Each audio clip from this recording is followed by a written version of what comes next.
பாசமா தான் தப்பு செய்யுது.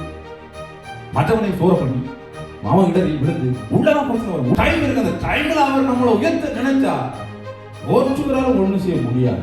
ஒரு டைம்ல சபையை உடைச்சு பிரிச்சு புறகால கட்ட நினைச்சா ஒருவராலும் ஒண்ணு செய்ய முடியாது. எச்சரிக்கை. அவனுக்கு இயேசு நம்ம கூப்பிடும் பொழுது சில தடைகள் போராட்டங்கள் வரும். கொஞ்ச நாளைக்கு தான். அதுக்கப்புறம் எல்லாத்தையும் எங்க பக்கம் திருப்புவார். எந்த தடையும் இருக்காது, எந்த பிரச்சனையும் இருக்காது. ஒரு பெரிய சந்தோஷம் சமாதானத்தோட இந்த நம்மளுக்கு பார்த்து இதெல்லாம் செஞ்சு கொடுப்பாருன்னா இருக்குதானே எல்லாம் வரும். அழைப்பு வரும்போது கவனமா இருக்கும். இயேசு இயேசுவை நம்ம கூப்பிடுற சரி, இயேசு நம்மளை கூப்பிடுற சரி, விசுவாசம் நம்ம ஸ்லோகா இருக்கணும். ஆண்டவர் தான் சர்வ வல்லமுள்ள தேவன். நம்ம அவருடைய பிள்ளைகள் இல்லையா?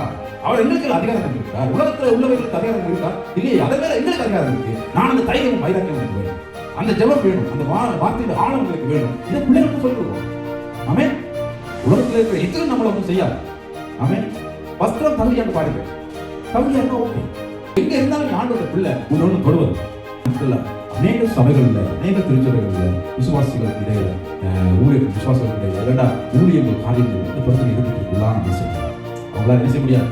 ஒரு காலம் இருக்கு, ஒரு கிருபை காலம் இருக்கு, ஒரு ஊழியம் இருக்குன்னா இதை வெளியில கொண்டு வர அவங்க கூப்பிடுறாங்க. சபையில இருக்கிற பாஸ்டர் அப்போ சொல்ற என்ன செய்வாங்க? கமெண்ட் இருக்கு, உனக்கு என்ன வரையா அழைப்பு இப்படி பாடினா சவுண்ட் வராது, தீக்கிரம் இப்படி புது செய்தியா பிரசனம் வராது, இப்படி மெசேஜ் கொடுத்தீங்கன்னா என்ன வராது, நடக்கிறது. ஆமென். ஆனா ஒரு நாள் வரும், சத்தமா கூப்பிடுங்க, அதுக்கு மேல முயற்சி செய்யுங்க. ஆமென். இயேசுவின் பின்னால் நானும் செல்வேன், திரும்பி பார்க்க மாட்டேன், திரும்பி பார்க்க மாட்டேன். யாருக்கு சொல்லணும்? இயேசுவா அந்த ரோல் மாடல் இந்த ரோல் மாடல் எல்லாம் ஒன்றா செஞ்சிருவாங்க. ஒரு தடவை இருக்க போறது இயேசு இங்கே கூட. ஆமென். கிருபை இரக்கம் நிறைந்த எங்கள் அன்பு தகப்பனே, குமாரன் இயேசு கிறிஸ்துவின் அதிகாரமுள்ள வல்லமுள்ள நாமத்தில் இந்த நாளை நம்முடைய கருத்தில் ஒப்புக் கொடுக்கிறோம். இந்த நாளிலும் இந்த வார்த்தை பகுதியை நம்முடைய கருத்தில் ஒப்புக் கொடுக்கிறோம்.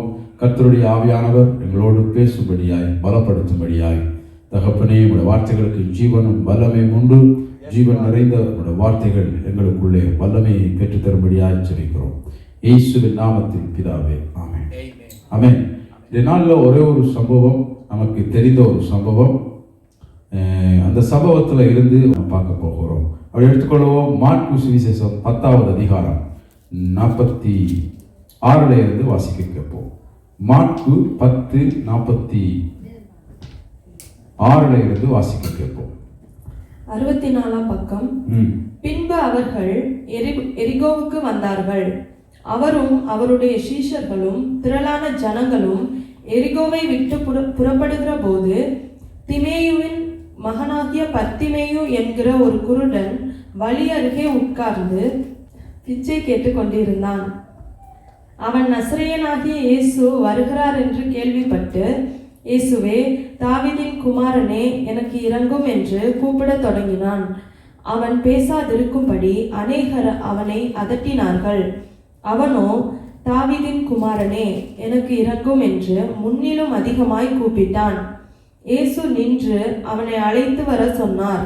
அவர்கள் அந்த குருடனை அழைத்து, திடன் கொள், எழுந்திரு, உன்னை அழைக்கிறார் என்றார்கள். உடனே அவன் தன் மேல் வஸ்திரத்தை எரிந்துவிட்டு எழுந்து இயேசுவினிடத்தில் வந்தான். இயேசு அவனை நோக்கி, நான் உனக்கு என்ன செய்ய வேண்டும் என்றிருக்கிறாய் என்றார். அதற்கு அந்த குருடன், ஆண்டவரே, நான் பார்வை அடைய வேண்டும் என்றான். இயேசு அவனை நோக்கி, நீ போகலாம், உன் விசுவாசம் உன்னை ரட்சித்தது என்றார். உடனே அவன் பார்வை அடைந்து வழியிலே இயேசுவுக்கு பின் சென்றான். ஓகே, வேகமாக 7 காரியங்கள் நாங்கள் இந்த காரியத்திலிருந்து பார்த்து இந்த நாளில் ஆண்டோடைய வார்த்தைக்குள்ள பலப்பட்டு நம்ம செல்ல வேண்டும். முதலாவது, அவனுடைய அந்த சூழ்நிலை முதலாவது ஒன்று. 2வது, அவன் என்ன செய்யறான், கேள்விப்படுகிறான். 2வது. 3வது, அவன் என்ன செய்யறான், கூப்பிடுறான். இயேசுவை அவன் கூப்பிடுகிறான். 4வது, இயேசு அவனை என்ன செய்யறார், அழைக்கிறார். 5வது, அவன் உடனே என்ன செய்யறான், புறப்பட்டு அவன் போகிறான். 6வது, இப்ப என்ன நடக்குது, இயேசுவும் அவனும் கதைக்கிறாங்க. 6வது. 7வது, ரட்சிப்பு, அற்புதம், அவன் இயேசுக்கு பின் செல்கிறான். இத்தனை 7 சம்பவங்கள் இந்த காரியத்தில் நடக்கிறது. நம்ம 7ஐயும் வேகமாக சுருக்கமாக நம்ம இந்த நாளில் கவனிக்க போகிறோம். முதலாவது அவனுடைய அந்த என்னது சூழ்நிலை எப்படி இருக்கு சூழ்நிலை கேட்டீங்கன்னு சொன்னா, அவன் வந்து ஒரு இருளில் என்ன செய்யறான் இருக்கிறான். ஆவிக்குரியதுல மாமிச பிரகாரமா இப்ப அந்த அந்த மனிதனுக்கு என்னத்தை கண் வந்து என்ன செய்யாது, தெரியாது, இருளில் இருக்கிறான் என்று சொன்னா என்ன அர்த்தம்னா, இந்த உலகத்துல உள்ள எல்லாத்தையும் கேட்க முடியும், தொட்டு உணர முடியும், என்ன செய்ய முடியாது, சூழ்நிலை பார்க்க முடியாது. அடுத்தது அவன் எங்க இருக்கிறான், வழியற்க இருக்கிறான்னு சொல்லப்படுகிறது. இரண்டாவது அர்த்தம் என்ன என்று கேட்டீங்கன்னு சொன்னா, அவன்கிட்ட என்ன இல்லை, எதுவுமே ஒரு இல்லாத சூழ்நிலை, அதனாலதான் அவன் வழியற்க இருக்கிறான், எதுவுமே இல்லை. அடுத்தது அவன் இருந்து எல்லார்ட்டையும் காசு, ஏதாவது அவனுடைய வாழ்க்கை செலவுக்கு ஏதாவது அவன் கேட்டுக்கொண்டிருக்கிறான்னு சொன்னா, அவனுடைய எப்படி இருக்குன்னு கேட்டா அவனுக்கு என்ன இருக்காது, ஒரு மரியாதை, மானம், தனக்குன்ற அந்த சுயமான காரியம் எதுவும் என்ன செய்யாது, அவனுக்கு இருக்காது அந்த மனுஷனுக்கு. அதான் அது அர்த்தம். அடுத்தது நாளைய குறித்து அவனுக்கு என்ன செய்யாது, தெரியாது. ஆக கொடுத்தா சாப்பிடலாம், படுக்கலாம், தங்கலாம், ஏதோ உண்டு. இல்லை என்று சொன்னா என்னது, இதுதான் அந்த சிச்சுவேஷன். இதை கொண்டு நம்ம கற்பனை செஞ்சு வச்சிருந்தா தான் இந்த வார்த்தைகளோட வந்து என்ன செய்யும், பேசும். இது பிரயோஜனமாக இருக்கும். நான் நிறைய தடவை நான் பிரசங்கம் செஞ்சுக்கிறேன், நீங்க நிறைய பிரசங்கம் கேட்டிருக்கலாம். பட் ஆவியானவர் அதை பேசும் பொழுது கொஞ்சம் எங்களை கொஞ்சம் உற்சாகப்படுத்தி எங்களுடைய ஆவியை கொஞ்சம் தட்டி எழுப்பி விடுவதற்கு அநேக நேரத்தில் வார்த்தையில தான் என்ன இருக்கு, விஷயமே இருக்குது. வார்த்தையில தான் சகலதும் இருக்கு. அதனாலதான் இந்த நாட்களில் முந்தைய ஒரு காலத்துல சபைகள் எல்லாம் ஸ்தாபிக்கிறது, எல்லாம் உருவாக்கப்படுகிறது, கட்டப்படுகிறது எல்லாம் என்னத்துல அடிப்படையாக கொண்ட ஒரு சமூகம், ஊழியர்கள் எழும்புறது, ஊழியர்கள் வல்லமையாக எழும்புறது, இதெல்லாம் இதே அடிப்படையாக கொண்டு முந்தைய ஒரு காலத்துல வார்த்தை. இப்ப துதி, பாட்டு, டான்ஸ், லைட், இப்ப அதுலதான் சபையே ஆரம்பிக்கப்படுகிறது, நடக்கிறது. உண்மை.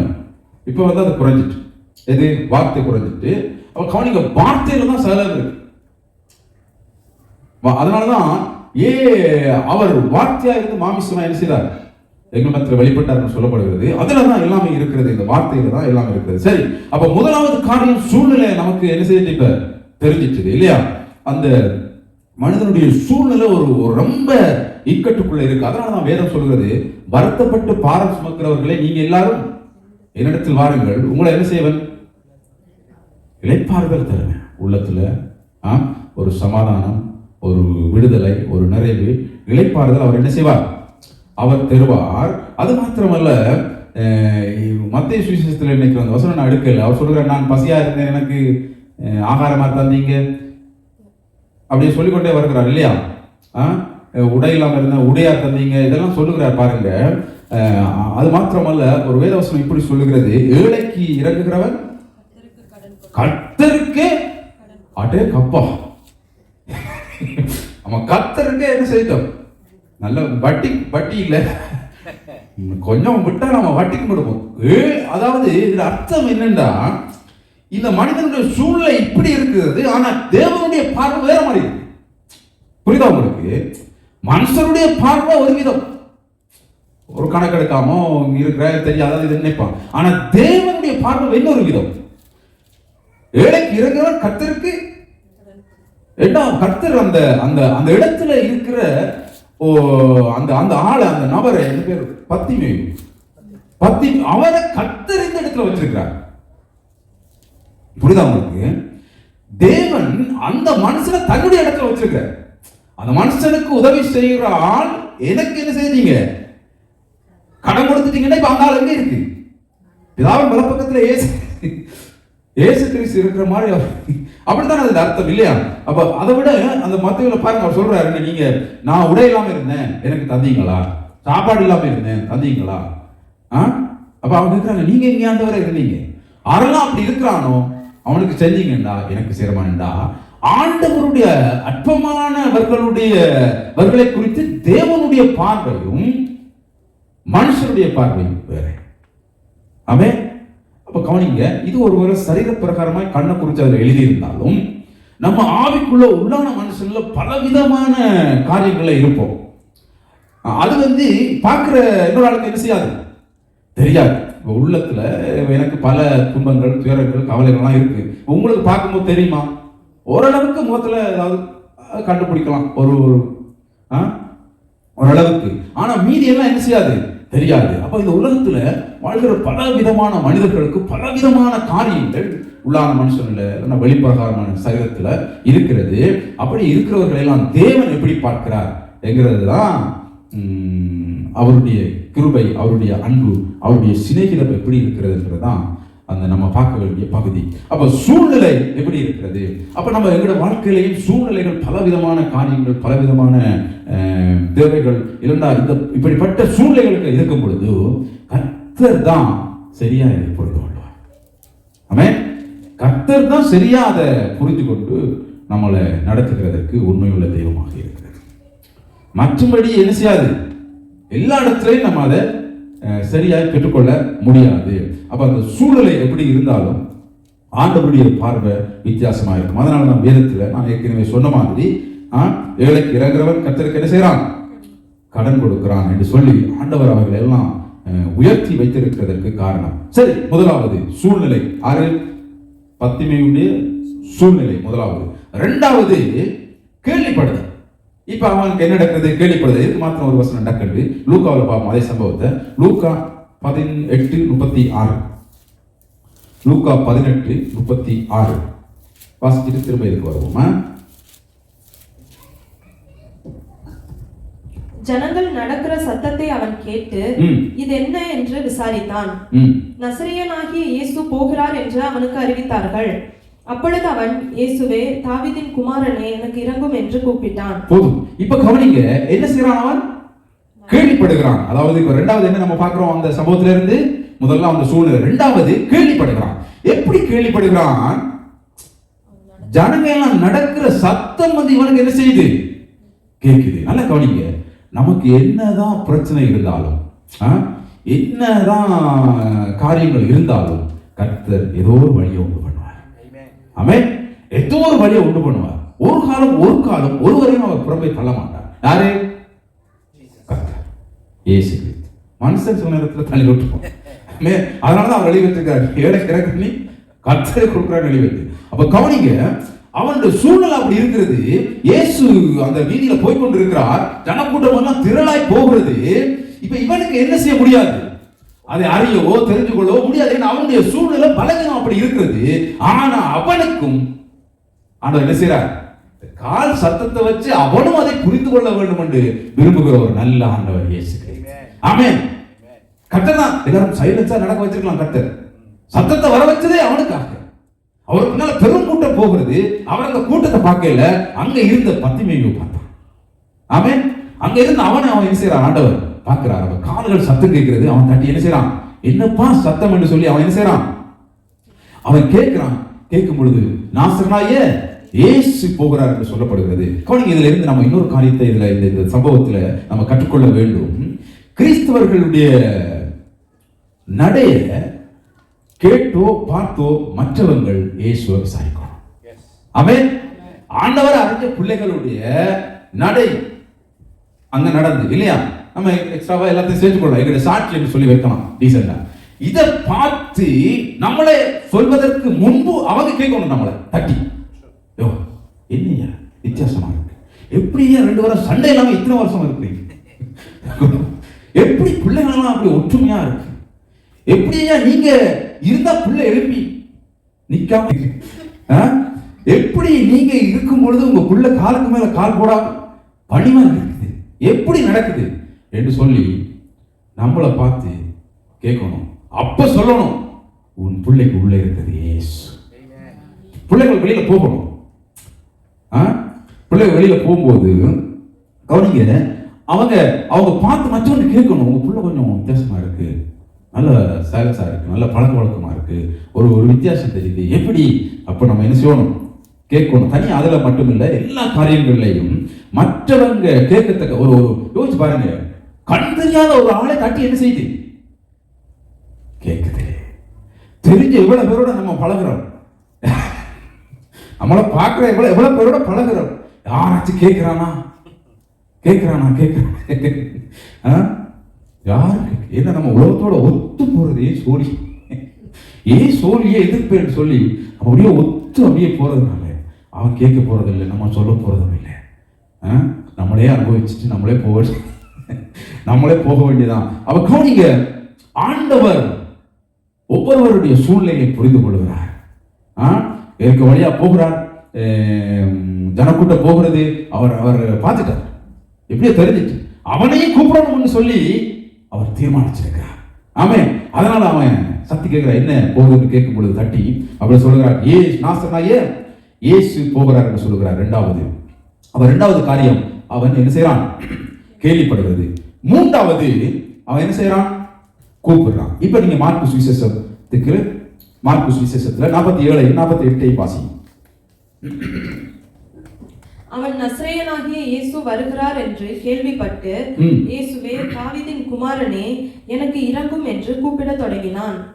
அவன் பேசாதிருக்கும்படி அநேகர் அவனை அதட்டினார்கள். அவனோ தாவீதின் குமாரனே எனக்கு இரங்கும் என்று முன்னிலும் அதிகமாய் கூப்பிட்டான். கவனிங்க, மூன்றாவது காரியம் என்னது? கூப்பிடுறது. இல்லை, நம்ம இதை கொஞ்சம் ஆவிக்குரிய காரியத்தில் இதை எப்படி வைக்கலாம்?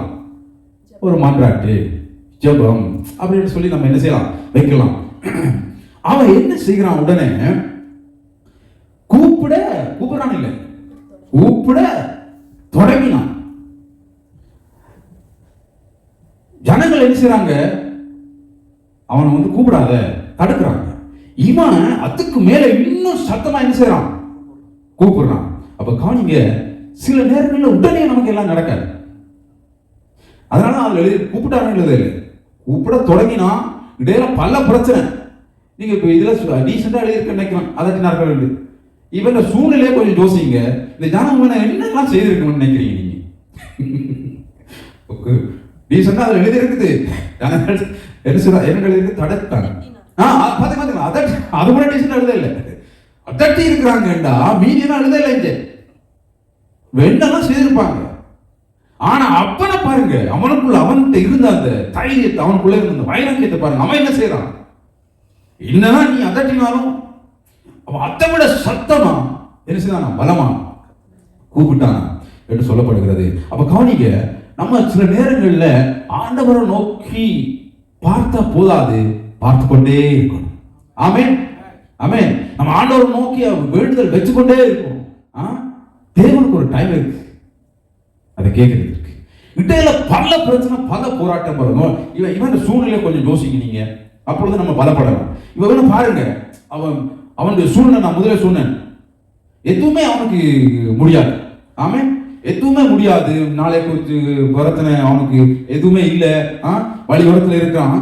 அப்பன் இயேசுவை கேள்விப்பட்ட பொழுது கூப்பிட தொடங்கினான். அவனை அதட்டினார்கள். அவனும் தொடர்ந்து என்ன செய்தானா?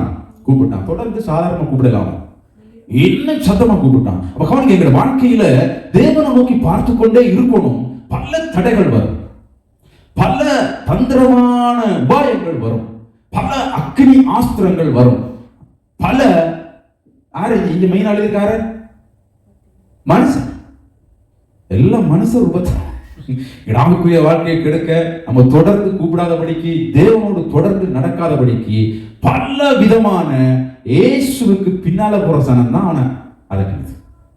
ஆகவே நம்மளோட வாழ்க்கை நல்லா ஒண்ண தெரியணும், நம்ம இயேசுவுக்கு பின்னால் போகாதபடிக்கு, இயேசுவை தொடர்ந்து கூப்பிடாதபடிக்கு, பற்றாதபடிக்கு உலகத்துல இருந்து வருகிறதை காட்டிலும் உள்ள இருந்துதான் அதிக தாக்கம் உண்டாகும்.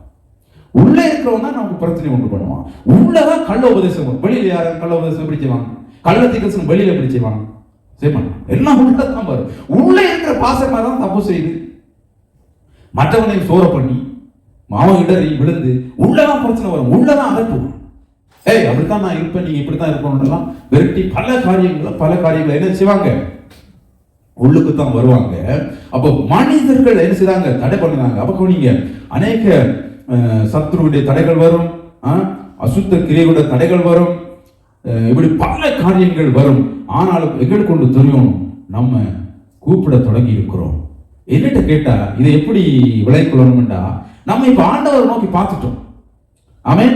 எங்களுடைய முடிவு அவன் இன்னும் அதிகமா கூப்பிட்டானே, இயேசு அவனை கேட்டாரே, அது எங்களுக்கு எப்ப உண்டாகும் என்றால், ஒன்று நாம் அவர்கிட்ட போகணும், இல்லைன்னா அவர் நம்மள சபையை எடுத்துக்கணும். இதுவரைக்கும் நம்ம தேவனை கூப்பிட்டு கொண்டே இருக்கணும். ஆமென். இதுவரைக்கும் நம்ம தேவனை என்ன செய்யணும்? பின்பற்றி கொண்டே இருக்கணும். எப்படி பின்பற்றணும்? எப்படி பின்பற்றணும் சொல்லுங்க பாப்போம். இன்னும் அதிகமா எவ்வளவுக்கு உபத்திரவம் வருதோ அவ்வளவுக்கு அதிகமா பின்பற்றணும். ஆமே. நம்ம சேர்ச்சுக்கு அவருடைய அர்ப்பணிப்பு, ஊழியங்கள், அழைப்பெல்லாம் பலவிதம். ஆமே. பலவிதமான அழைப்புகள், ஊழியங்கள். இதுக்கு இன்னும் அதிகமா நம்ம என்ன செய்யணும்? பிரயாசப்படணும், முயற்சி செய்யணும். அதனால சோர்ந்து போகக்கூடாது. அதனால நம்ம என்ன செய்யக்கூடாது? தளர்ந்து போகக்கூடாது. எங்களை விசுவாசத்தை விட்டு விலகக்கூடாது. அவனுக்கு அவ்வளவு இருக்கண்டா. கர்த்தர் எங்களை எவ்வளவு அழகா வச்சிருக்கிறார், எவ்வளவு காரியங்களை தந்திருக்கிறார். அவன் யோசிச்சு பாருங்க, என்ன இல்லை எவ்வளவு காரியமா, எவ்வளவா உயர்த்தி, எவ்வளவு மனிதர்கள் மத்தியில் தயவு, இரக்கம், கிருபை, அது இது எல்லாம் வச்சுக்காங்க. அதனால நம்ம இன்னும் அதிகமா ஆண்டவர் கூப்பிடணும். ஆமே. அவர்தான், அவருக்கு முதலிடத்தை கொடுக்கணும். அவர்தான். அதான் அதுக்கு அர்த்தம். இன்னும் அதிகமா கூப்பிடுறா ஒரு காரியங்கள், சோதனை காரியம் வரும்போது இல்ல ஆண்டவர் கொஞ்சம் என்ன செய்யணும்?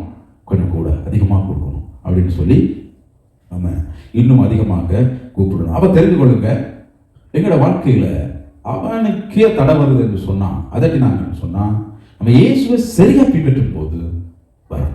உங்களுக்கு தடைகள் எதுவும் வருதா? இது படத்துல வருதா? சோர்வு வருதா? சேர்ச்சுக்கு போறதுக்கு தடை வருதா? நிக்கிறதுக்கு தடை வருதா? இல்லைன்னா என்னடா இவங்களுக்கு அந்த பிரச்சனை, இந்த பிரச்சனை, அவங்க அங்க பிரச்சனை, அற்புதங்கள் மேல ஒரு நம்பிக்கை இல்லாம இல்லை வார்த்தைகள் இதெல்லாம் வருதா? வருதுன்னு சொன்னா நீங்க சரியா பின்பற்ற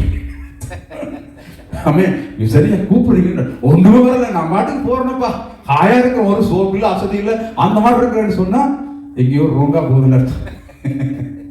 ஆமா. சரியா போனா அவன் தடுப்பான். தடை வரும், அது வரும், இது வரும், இப்படியே மாட்டான். ஆமே.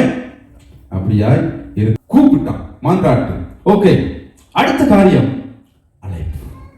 ஆமே. அடுத்த காரியம் என்னது? 5வது அழைப்பு. 49 வாசிங்க. இயேசு நின்று அவனை அழைத்து வர சொன்னார்.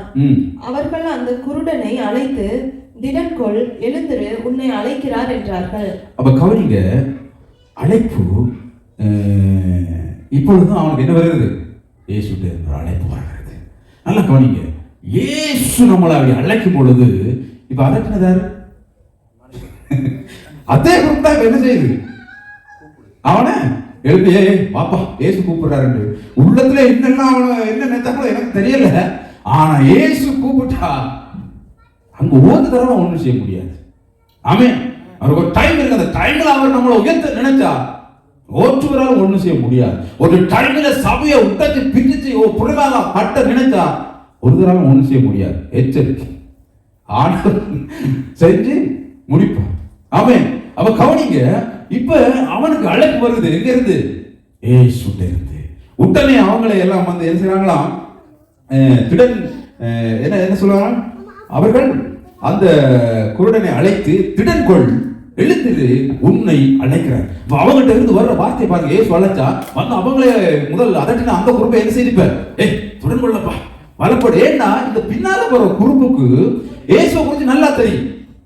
இயேசு அழைச்சிட்டார், பக்கத்துல கூப்பிட்டா இவன் வாழ்க்கை மாறப்போகுது. ஆகா ஓஹோ, நீ இவன் நம்ம போய் நிக்கணும்னு அவனுக்கு தெரிஞ்சு டக்குன்னு மாறிட்டான். அவன் பண்பாவது கேட்கிறாங்க பாருங்க. திடன்கொள்ளப்பா, திடன்கொள்ள, எழுது. முதல்ல என்ன செய்தது இந்த குரூப்பு? அதனால நல்ல கவனிங்க, இயேசு நம்ம கூப்பிடும் பொழுது சில தடைகள், போராட்டங்கள் வரும். கொஞ்ச நாளைக்கு தான். அதுக்கப்புறம் எல்லாத்தையும் எங்க பக்கம் திருப்புவார். எந்த தடையும் இருக்காது, எந்த பிரச்சனையும் இருக்காது. ஒரு பெரிய சந்தோஷம், சமாதானத்தோட இந்த நம்மளை பார்த்து இதெல்லாம் செஞ்ச கொடுப்பா அதெல்லாம் இருக்குதானே, எல்லாம் வரும், எல்லாம் வரும். அதுதான் கர்த்தர். ஆமென். அதுதான் கர்த்தர். கவனிங்க, அதுதான் கர்த்தர். ஆமென். அப்ப அழைப்பு இயேசுட்ட இருக்கும். இந்த காலத்துல இங்க இது தேவைப்படாது. இதுதான் நான் சொல்றேன். கவனிங்க, இந்த காலத்துல அழைப்பு பல விதமா வருது. நம்ம ஜாக்கிரதையா இருக்கணும். இயேசுட்ட இருந்து வருது. இங்க யார்? அவனை யார் கூப்பிடுறது? இயேசு தான் கூப்பிடுறாரு. அவனை வந்து என்ன செய்? இயேசு நின்று அவனை அழைத்தான். பூக்கொண்டு இயேசு நிக்கிறார். இது எவ்வளவு பெரிய தெய்வம் அவர். அவர் நின்று அழைக்கிறார். அவர் அழைப்பு வரும்பொழுது கவனமா இருக்கணும். இயேசுட்ட இருந்து வருதா? எல்லாத்துக்கும் உலக பிரகாரம் காரியமா இருந்தானே. அதாவது இதை நம்ம ஈஸியா புரிஞ்சு கொள்ளணும்டா, எந்த ஒரு காரியத்தை செய்யும் பொழுது தேவ சித்தம் இருக்கான்னு பாருங்க. ஆமென். இதுதான் அந்த காரியம். ஊழியம் என்று வரும்பொழுது ஆண்டவருடைய அழைப்பு இருக்கான்னு நம்ம செக் பண்ணணும். அதே மாதிரி ஆண்டவர் எல்லாரையும் ஒரு காரியங்களுக்கு அழைச்சிருக்கிறார். அதை கரெக்டா தெரிஞ்சு கொள்ளணும். சில நேரம் தவறையும் தெரிந்து கொண்டுருவோம். அப்ப நம்ம ஜாக்கிரதையா இருக்கணும். இது இந்த அழைப்புக்கு எனக்கு ஆண்டவருக்கு சித்தமா, ஆண்டவருக்கு சித்தமான்றதை நம்ம தெரிந்து கொள்ள வேண்டும். அப்ப கர்த்தர் அழைக்கணும். ஆமென். கர்த்தர் இல்லைன்னா வேற காரியங்களை செய்யும்போது தேவனுக்கு சித்தமான்றத நம்ம பார்க்கணும். இது தேவனுக்கு சித்தமான்றதை கண்டுபிடிக்கிற ஒரு சின்ன இது சொல்லட்டா, அப்புறம் இதில் எடுத்து விட்டுருவோம். நல்லா கவனிங்க. நம்ம ஒரு காரியத்தை செய்யும் பொழுது எதுவாக இருக்கலாமா, ஒரு வேலைக்கு தனியில் போகும்போது, புதுசாக ஒரு வேலைக்கு போகும்போதும் இல்லைன்னா ஏதோ ஒரு காரியங்களை செய்யும் பொழுது முதலாவது ஆண்டவர் வரங்களை தந்திருக்கிறார். இது செயல்படணும்.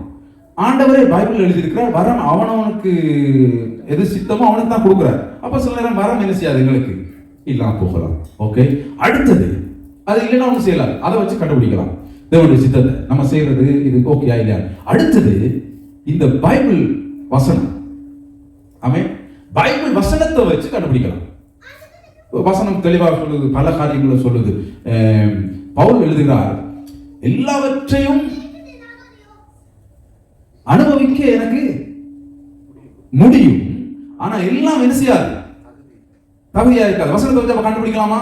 உதாரணத்துக்கு இப்படி சொல்றேன் இல்லையா, ஒவ்வொரு காரியங்கள் இல்லைன்னா கிரியைகளுக்குள்ள நம்ம போயிருக்கூடாது. உலகம் இந்த நம்ம இருக்கிறது உலகத்துல, ஆண்டவர் நம்மள உலகத்துல எடுத்து ரசிக்கப்பட்டு திரும்ப உலகத்துல வச்சுக்காரு. அதனால உலகத்துல பல காரியங்கள் எங்களுக்கு தேவை. ஆமென்.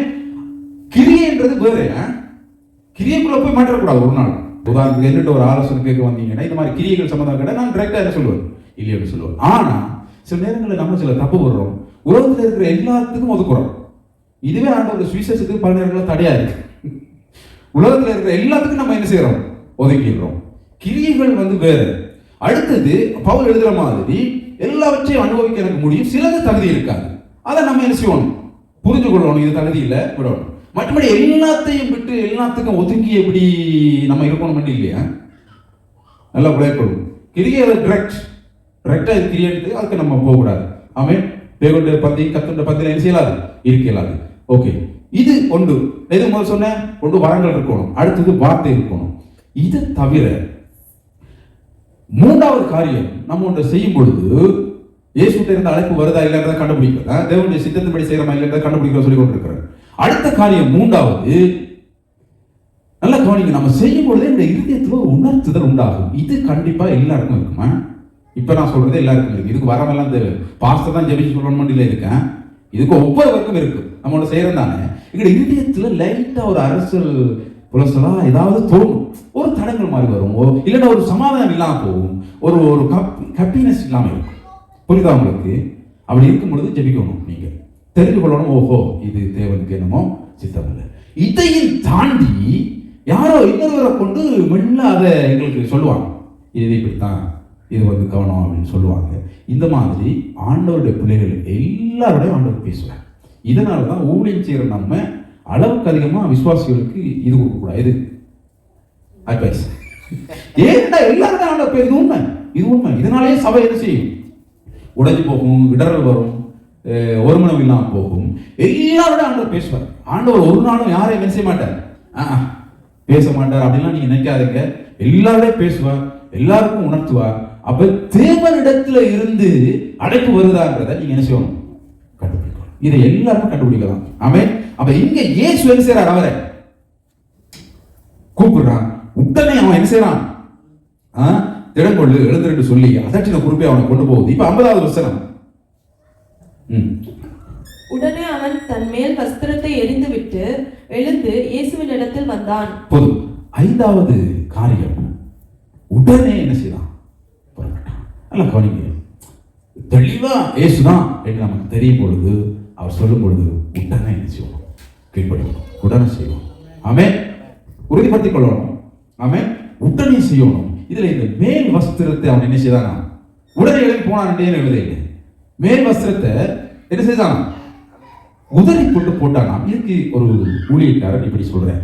ஆமென். இந்த விளக்கம் சரித்திர பின்னணி இப்படி சொல்றது ஒரு ஊழியக்காரர் சொல்றாரு, எனக்கு தெரியாது, அவர் சொன்னதை கேட்டுக்கொள்ள நான் சொல்றேன். அந்த நாட்களில் இந்த கண் தெரியாட்டி இன்றைக்கு எப்படி இந்த ஸ்டிக் வச்சிருக்காங்களோ அதே மாதிரி அந்த நாட்களில் மேலுக்கு ஒரு வஸ்திரம் போட்டு விடுவாங்க. ஏன்னா அப்பதான் மற்றவனுக்கு தெரியும், இவருக்கு என்ன தெரியாது என்று சொல்லி அவங்க ஒரு வஸ்திரம் ஒன்று கொடுப்பாங்களா அந்த நாட்கள்ல. அது போட்டிருந்தா எல்லாருக்கும் என்ன தெரியும், இப்ப ஓகே இவருக்கு மற்றவன் விலத்தி போவான். இப்படி ஒரு காரியத்துக்காக அந்த வஸ்திரம் கொடுத்திருந்தாங்க. இயேசு கூப்பிட்டாரோ இல்லையோ, இவன் முதல்ல இயேசு கூப்பிட்டான், தாவீது குமாரனே எனக்கு இரக்கமண்டு. இயேசுட்ட இருந்து பதில் வந்ததோ இல்லையோ, எனக்கு நீ இது என்னது அதான் இயேசு கூப்பிட்டார், நான் பார்ப்பேன் விசுவாசம் அப்படின்னு சொல்லி அந்த ஊழியக்காரர் சொன்னது உண்மை. பட் நான் இது சொல்லல, சரித்திர பின்னணி அவர் சொல்லுகிறார், இது உண்மை கதை. அவனுக்குள்ள அப்படிப்பட்ட விசுவாசம் இருந்தது. இயேசுவை நம்ம கூப்பிடுற சரி, இயேசு நம்மளை கூப்பிடுற சரி, விசுவாசம் ரொம்ப முக்கியம். அவன் விசுவாசம் ரொம்ப முக்கியம். அவன் அதை தூக்கி எறிஞ்சிட்டு அவன் என்ன செய்யறானா, இயேசுடத்துல என்ன எழுதிருக்கு, உடனே அவன் தன் மேல் வஸ்திரத்தை எரிந்து விட்டு, என்ன அர்த்தம், எரிந்துட்டான், தேவைப்படாதா. இன்று முதல் கர்த்தருடைய பிள்ளை, அவன் இன்று முதல் எனக்கு என்ன, நீ தேவைப்படாது, நான் சந்தோஷமா இருப்பேன். ஆமென். என்னுடைய சமாதானத்தை யாரும் கெடுக்க முடியாது, எந்த உலகத்து கிரியைகளும் என்னை ஆளுகை செய்யாது. நான் டிஸ்கோவரா வேலை செய்யறாங்க, டிஸ்கோவர் நான் என்ன பிடிக்காது. புரியுதா உங்களுக்கு? உலகத்தில் இருக்கிற எதுவும் ஒன்று நம்மளை என்ன செய்யக்கூடாது, அந்த விசுவாசம் நம்பிக்கை இருக்கும். பிள்ளைகளுக்கு நம்ம இப்பயே ஊட்டி வளர்க்கணும். அதை விட்டு பிள்ளை வளர்ந்து படிக்க போகும்போது அங்கே தனியாக போனோம்னா இப்போ ஐயோ ஆண்டோட்ட பிள்ளை போனா பிடிச்சி பண்ணி விடாமலாம் இல்லை. இப்பயே நம்ம விசுவாசிக்கணும், பிள்ளைக்கு சொல்லிக் கொடுத்து விசுவாசத்தில் வளர்க்கணும், வார்த்தையை சொல்லிக் கொடுத்து வளர்க்கணும். அமெரிக்காவில் படிச்சுட்டு அது திரும்பி வரும். அனுப்பவே மாட்டீங்க உங்களோட கேள்விங்க யாரும் பார்க்குற பார்த்தா. ஓ காட்டுக்கும் அவங்க தூரத்துல எந்த வசதியும் இல்லாமல் இருக்கிற மிஷினரி பிள்ளைகளை அமெரிக்கா அங்கே எங்கெல்லாம் அனுப்பி படிக்கிறாங்களே, அது திரும்ப போய் அங்கே அழகா ஊழியம் ஆண்டவருக்கா எப்படி அவன் அதை சொல்லிக் கொடுக்குறான். நம்ம வசனம் சொல்லிக் கொடுக்கணும், வீட்டில் ஜெபிக்கணும். எதுவுமே செய்யாம நம்ம செஞ்சால் உலகத்துல நம்ம உபத்திரவம் உண்டு, பிள்ளைகள் சில நேரம் மாட்டிக்கணும். நம்ம ஸ்டோக்கா இருக்கணும். ஆண்டவர் தானே சர்வ வல்லமுள்ள தேவன். நம்ம அவர்கிட்ட பிள்ளைகள் இல்ல, அவர் எங்களுக்கு எல்லாம் அதிகாரம் தந்திருக்கிறார். உலகத்துல உள்ளவர்களுக்கு அதிகாரம் இருக்கா இல்லையே, அதன் மேல எங்களுக்கு அதிகாரம் இருக்கு. நான் அந்த தைரியமும் வைராக்கியம் எனக்கு வேணும், அந்த ஜெபம் வேணும், அந்த வார்த்தையோட ஆழம் எங்களுக்கு வேணும். இதை பிள்ளைகளுக்கு சொல்லிக் கொடுக்கணும். ஆமென். அப்பொழுது எதெல்லாம் நமக்கு தேவையோ அதுக்கெல்லாம் பயப்பட தேவையில்லை. நான் விசுவாசிக்கிறேன், இப்படி நீங்களும் இப்படி விசுவாசிக்கணும் விரும்புறேன். வார்த்தை படிங்க, விசுவாசம் பாரு. உலகத்தில் இருக்கிற எதுவும் நம்மளை ஒன்றும் செய்யாது. ஆமென். வஸ்திரம் தகுதியாக பாருங்க, தகுதியா இருந்தா ஓகே. புரியுதா உங்களுக்கு? உலகத்துல செய்யற காரியங்களுக்கு அது தகுதியானு பார்க்கணும். தகுதியா இருக்குதா, நான் வரனா இருக்கிறேன்னா உலகத்தில் உள்ளவர்கள் எதுவும் நம்மளை ஒன்றும் செய்ய முடியாது. ஆமென். அந்த தைரியம் வேணும். நான் சொல்றது உண்மை. ஒரு காலத்துல வளர்ந்த பிள்ளைகள் இப்ப படிக்கிறதுக்கு வேற இடங்களே போகணும். ஐயோ நான் கத்தருக்கு இருக்கிறேன், அங்க போகணும், அது கட்டணும், இது பார்க்க மாட்டேன். நான் தைரியமா இருக்கணும், பிள்ளைக்கு வசனத்தை சொல்லிக் கொடுக்கணும். எங்க இருந்தாலும் நீ ஆண்டோட பிள்ளை ஒன்னு தொடுவதில்லை. ஆமென். அந்த தைரியம் எங்களுக்கு வேணும். அது எப்படி வரும்? ஜெபிக்கும் போது வரும். அப்ப கவனிங்க, பல கிரியைகள் நம்மள்கிட்ட வரும். ஏன்னா நம்ம அதுக்குள்ள தான் இருக்கிறோம். நாம தைரியமா ஜெபிக்கணும். ஆமென். எதுவும் நம்மளை ஒன்றும் செய்யாது, ஓடி போயிடும், விட்டுடும். உலகத்துல உள்ளவைகள் எதுக்கும் நம்மளை சேதப்படுத்தாது. நம்ம கர்த்தருடைய பிள்ளைகள். அவன் அந்த வஸ்திரத்தை தூக்கி என்ன செய்யலாம், எரிஞ்சு போட்டு போடவும் இல்லை, எரிஞ்சிச்சு ஓடி போயிட்டான் ஆண்டவர்கிட்ட. அந்த ஒரு விசுவாச நம்பிக்கை எங்களுக்கு தேவை. ஆமென். நம்ம தேவனுடைய பிள்ளைகளுக்கு அந்த ஒரு காரியம் தேவை. அப்ப கவனிங்க, அவன் உடனே என்ன செய்தானா, புறப்பட்டு அவன் போனான் என்று சொல்லப்படுகிறது. அடுத்தது இப்ப அங்க என்ன நடக்கிறது, உரையாடல் நடக்கிறது. நான் வாசிங்க. இயேசு அவனை நோக்கி, நான் உனக்கு என்ன செய்ய வேண்டும் என்றிருக்கிறாய் என்றார். அதற்கு அந்த குருடன், ஆண்டவரே நான் பார்வையடைய வேண்டும் என்றான். அல்ல கவனிங்க, வஸ்திரத்தை அவன் தூக்கி போட்டு வந்தான்றது இதுல நிரூபிக்கிறான். அவன் கேட்ட பொழுது அவங்க இந்த பேர் ஒன்றுமே சொல்லல, பார்வையிட. இந்த மாதிரி ஒரு ஸ்ட்ராங்கா வேணும் நம்பிக்கை. புரியுதா உங்களுக்கு? அவன் உடனே அவன் என்ன சொல்றான், நான் என்ன சொல்லணும், பார்வையிடணும். இல்ல கவனிங்க, நான் முதலே அவனோட சூழ்நிலையை சொன்னேன். என்ன சூழ்நிலை? அவன் வீதியோரத்தில் இருக்கிறான், எல்லாம் செய்யறான், அவனுக்கு காசு நாளை குறித்து எதுவுமே தெரியாது. அவன் கேட்டது பாரு, அதை மட்டும்தான் அவன் என்ன செய்யறான், கேட்கிறான். வேற ஆண்டவர் அல்ல, வானத்தின் பலன்களை பிறந்து அவர் என்ன செய்வார், அவர் ஆசீர்வதிக்க முடியும். ஆனா அவன் கேட்டது அதை ஒன்று மாத்திரம் அவன் என்ன செய்கிறான், கேட்கிறான். நான் உனக்கு என்ன செய்ய வேண்டும் என்று இருக்கிறாய் என்று கேட்கிறார். அதுக்கு அவர், ஆண்டவரை நான் பார்வையிடுவேன். ஆண்டவருடைய சமூகத்துல நம்ம ஆண்டவரோடு அந்த அந்த பிரசன்னத்தோடு போகிற ஒரு அனுபவம் இங்கே கிடைச்சதுன்னா தேவையில்லாம எல்லாம் அழகக்கூடாது. ஒரு கட்டல் ரைட்டா அப்படி சுருக்கமா அழகா என்ன செய்யணும், நம்ம சொல்ல பழக்கணும். ஜெபிக்க நம்ம கற்றுக்கொள்ள வேண்டும், பழக வேண்டும். அப்ப அவன் உடனே என்ன செய்யறானா, என்ன பண்ணு கேட்கிறார். இப்ப கர்த்தரோடு ஒரு உரையாடல். அதனால எடுத்த உடனே ஆண்டவர் என்ன செய்யல, ஆண்டவருக்கு மனக்கு என்ன வரையில உரையாடல்.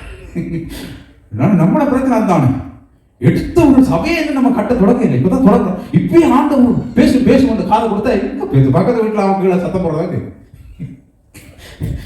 எங்க பேசு, எடுத்த உடனே பேச மாட்டேன். எப்படி பேசுவான், எவ்வளவு பிரச்சனை நடக்குது, அவன் கூப்பிடுறான், அவங்க அதட்டாங்க. நம்ம சாதாரணமா அவன் கூப்பிடுறான் அதட்டான்னு நினைக்கிறோம். அன்னைக்கு அந்த சூழ்நிலையை கொஞ்சம் யோசிங்க. அவன் இல்லை எப்படி உள்ளத்துல கஷ்டப்பட்டிருப்பான், உள்ளான மனுஷன் அவனுக்கு எவ்வளவு கவலை துக்கம் எப்படி இருந்திருக்கும். எல்லாரும் போறாங்களப்பா அவர் உலக ரட்சகர், இந்த சனமெல்லாம் போகுது, ஒருக்கா அவரை கூப்பிடுறாங்க இல்லையான்னு சொல்லி எவ்வளவு கஷ்டப்பட்டு இருப்பான், எவ்வளவு காரியங்கள். இந்த நாட்கள்ல அநேக சபைகள்ல, அநேக திருச்சபைகள்ல விசுவாசிகளுக்கு இடையில, ஊழியர்கள் விசுவாசிகளுக்கு இடையில, இல்லைண்டா ஊழியர்கள் காரியங்கள்ல இந்த பிரச்சனை இருந்துட்டு இருக்கு. உள்ளான மனுஷங்கள அவங்களால என்ன செய்ய முடியாது.